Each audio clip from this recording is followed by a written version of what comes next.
உங்களுக்கு நம்மள மாதிரி பொண்டாட்டினா உயிர். பொண்டாட்டி சொல்லணும் என்ன பேரு சார், அதான் எப்ப பார்த்தாலும் உங்களுக்கு இயேசுதான் முக்கியமா, சபையிலே போய் இருந்துக்கும், பாசம்னாலே போம், உமக்கு இது பொண்டாட்டி பிள்ளை தேவையே கிடையாது, அப்படியே இருக்கணும். என்னமா பண்றேன் நான் செத்தாலாவது பாக்குறீங்களா ஒய்வு, இப்படியே விட்டுட்டு போன நாங்க வாழணும் வாழண்டாமா?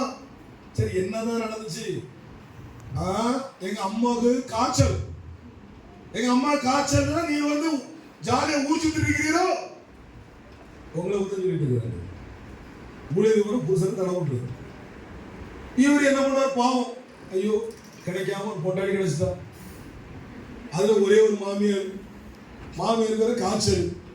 இது நேரத்தில் பார்க்க போறோம்னா என்ன நடக்குது? வீட்டுல சோரம் கிடைக்காது, அடுத்த சம்பி வெளியிடுவார். அதை என்ன பண்றது? என்ன வேற வழி கிடையாது. பொண்டாட்டி மாதிரி ரவுடிகள் ஆயிட்டா கீழ்படிஞ்ச வெளியில எல்லாம் நம்ம ராஜா தான், உள்ள பூஜா தான், வழியே கிடையாது. பைபிள் என்ன சொல்லுது? ஸ்திரீயே உனக்கு தலையாரு, தலையாரு சொல்லணும் யாருக்கு கேட்கறது? கணவன்.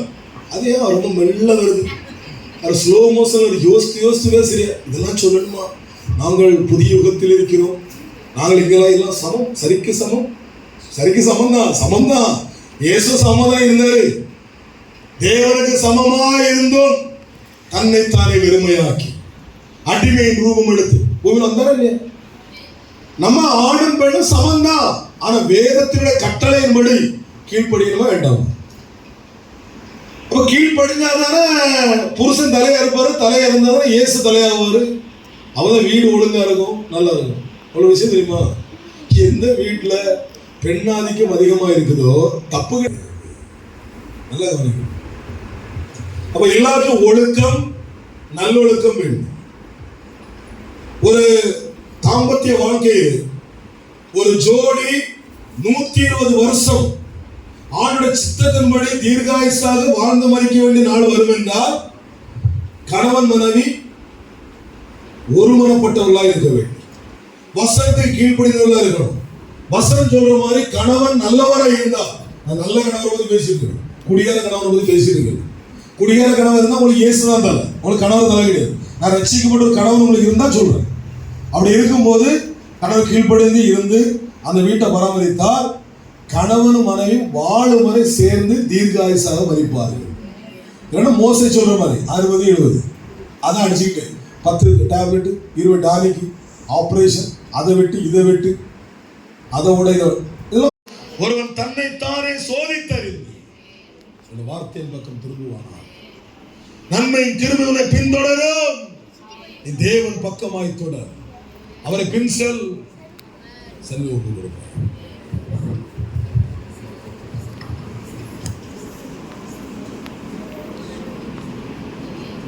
Praise the Lord. எனக்கு அருமையான கர்த்தருடைய பிள்ளைகளே,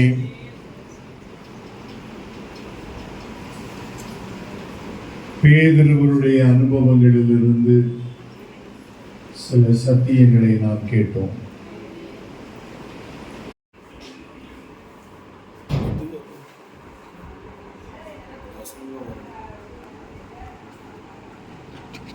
வாலண்டியராக போன நிறைய கிராமங்கள்லாம் போகலாம், அவங்களும் அழைச்ச அழைக்க மாட்டாங்க.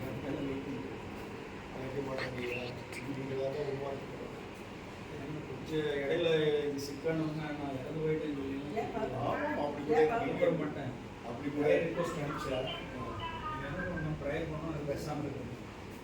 செத்து போயிட்டேன்னு சொல்லிட்டேன். எனக்கு வந்து ராமமா இருக்காங்க, நீங்கள் போயிட்டீங்களேன்னு சொன்னாலும் திறந்துருக்கா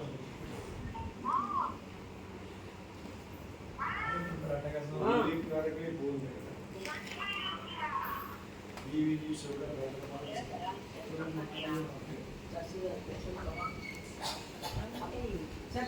எல்லாருமே நன்மைப்படுத்துறவங்க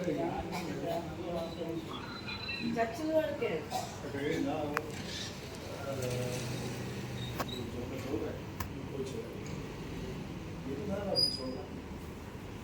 ஏ கூப்பிட்டீங்க பேசுனா நீங்க மத்தவங்க பேசுறீங்க சொல்லிட்டு பாருங்க.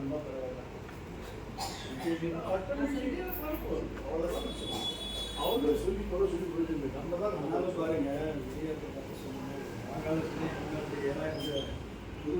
நாட்களை ஆண்டு வச்சிருக்காரு. ரொம்ப ரொம்ப தான் நம்மளை கரெக்ட் பண்ணுதான் பழையது ஒழிக்கும் போது எல்லாம் ஐயா எப்படி வாங்க. அதாவது உங்க செய்தியில ஒரு கொஸ்டின் எனக்கு பேருடைய மனைவியின் சொல்றீங்கள அது எப்படி ஆமீன மனைவியின் வயிற்றுல இல்லை வேதாகமத்தில் எந்த ஒரு இடத்துல பேருடைய மனைவியை பற்றி சொல்லப்படவில்லை.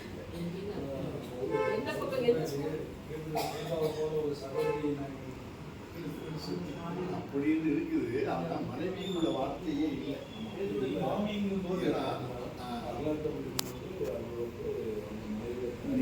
நீங்க அதை சொல்லி எடுத்த செயல் வந்து லீடர்ஸ் மீட்டிங்ல சொல்றாங்க. நீங்க அந்த வார்த்தையை சொன்ன உடனே ஜனங்கள் ஒரு மாதிரி அப்படி உக்கி போயிருக்கிற மாதிரி பண்ணா நம்ம ஒவ்வொரு காரையும் தனித்தனியாக எடுத்து உள்ள போகணும். நிறைய காரியங்கள் கற்றுக்கணும். ஆனால் டைம் நம்ம வந்து இப்போ 2 நாள் முடிக்கணும். நான் ஜஸ்ட் டச் பண்ணிட்டு விட்டுட்டு போனேன். நீங்கள் நல்ல ஞானமாக கேட்டீங்கன்னா ஒவ்வொரு லைன்லையும் தனித்தனியாக நீங்கள் ஆராய்ச்சி பண்ணி பாருங்க. நிறைய வெளிப்பாடுகள் பற்றி கொடுக்கும். இதுல முதல் மலையில வந்து ஒரு உன்னதம் என்கிற பகுதி போகுது. ஹை பிளேஸ், உன்னதம். ஒரே கல்லுல பல 100 மைல்கள் போகுது. அந்த மைலுக்கு போகும்போது இங்க படிகள் கிடையாது, போற வர்றதுக்கு வழிகள் கிடையாது. இந்த உச்சாணி கொப்புல ஒரு தோட்டம் இருக்கு. இந்த தோட்டத்துக்கு பேர் தான் பரலோக ஏதேன் தோட்டம். இந்த பரலோக ஏதேன் தோட்டத்தின் நடுவில் பிதாவின் அரண்மனை இருக்கிறது. இந்த அரண்மனைக்கு முன்பாக ஜீவ விருட்சம் இருக்கிறது.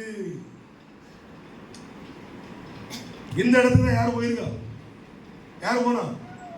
இயேசு கிறிஸ்து போகிறேன் என்று சொல்லி இந்த இடத்துக்கு, இந்த இடத்துக்கு போயிட்டு என்ன சொல்றாரு?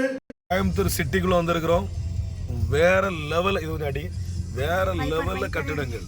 வாவ், வண்டர்ஃபுல், சூப்பர் லைட்டிங், இருபக்கம் கடைகள், ஜொலிக்கும் லைட்டுகள். வா வா வா வா வா வாட் எவென்ட். இது வந்து மெயின் மார்க்கெட், அதாவது ஜவுளி கடை. இந்த மழை லைட்டாக அடிக்கிறதுனால அப்படியே மக்கள் அப்படியே ஒதுங்கி போயிட்டு இருக்காங்க. அது நல்லா இருக்கு. கடை வந்து நல்ல விரிவான ரோட்டில் சைலண்டாக அப்படியே போயிட்டு இருக்கு. அஃபிஷியல்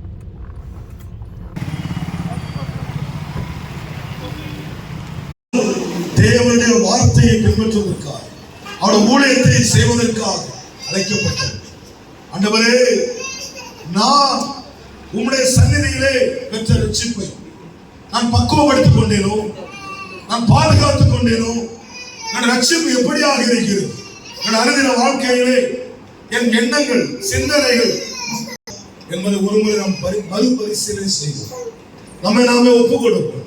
தேவ சித்தத்துக்குள்ளாக, தேவ வார்த்தைக்குள்ளாக, தேவ கிருபையின் செய்தியிலே யாரெல்லாம் எடுத்துக் கொள்ளப்படுவார்கள், எங்கே இருக்க போகிறோம், வருகை என்றால் என்ன, பகிரங்க வருகை என்றால் என்ன, ரகசிய வருகை என்றால் என்ன, 1000 வருட அரசாட்சி என்றால் என்ன, யுத்தங்கள், 3வது உலக நாம் தான் இயேசுவின் மூலமாக ஆபிரகாமின் சந்ததியாக மாற்றப்பட்டிருக்கிறோம். இது தெரிஞ்சாதான் ஒரு ஆசீர்வாதம், தெரியாம ஆசீர்வாதம் கிடையாது. சரி, ஆசீர்வாதம் நமக்கு எப்படி வருகிறது?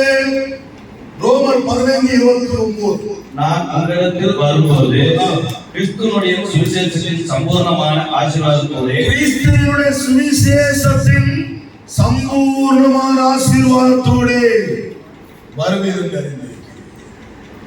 அப்ப சுவிசேஷ வேலை செய்கிறவர்களுக்கு ஆசீர்வாதம் உண்டாகும். சபை நடத்துவதற்காக மட்டுமே ஆசீர்வாதம் வருவது கிடையாது. சுவிசேஷமாக இருப்பதுதான் ஆசீர்வாதம்.